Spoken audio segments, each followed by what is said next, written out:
એના ખૂબ ખૂબ આભાર કે અમને અહીં આમંત્રણ આપ્યું, બહુ સરસ. અને બીજું ખાસ તો કે કાર્તિકાબેનનું બહુમાન મારા હાથે કરવામાં આવ્યું, અમારો સૌભાગ્ય. It's my great pleasure. અત્યારે આપણી વચ્ચે 3 દેવીયા હાજર છે, વર્ષાબેન, મીનુજી અને મંદાબેન, અને 2 કિશોર કુમાર હાજર છે.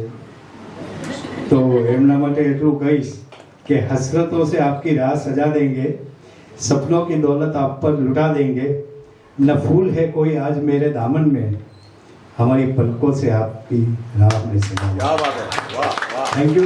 ફરી એકવાર ભાટિયાજીને ખૂબ ખૂબ થેન્ક્સ કે અમને ઇન્વાઇટ કર્યા અહીંયા, અને બહુ મજા આવી પ્રોગ્રામમાં. બસ આવીને આવું તમારું આવતા અનેક વર્ષ તમારા આવી રીતે ઉત્તરોત્તર પ્રગતિ થાય, અને તમે જે એક ડાળી આ વૃક્ષમાંથી અલગ અલગ કરી છે, વિમેન્સની ને બીજા 2-3 ગ્રુપની, એવું આ વૃક્ષ વટવૃક્ષ બને એવી શુભકામના સાથે અમારે બીજે જવું છે એટલે અત્યારે નીકળીએ છીએ. સોરી, પણ thanks a lot, so kind of you.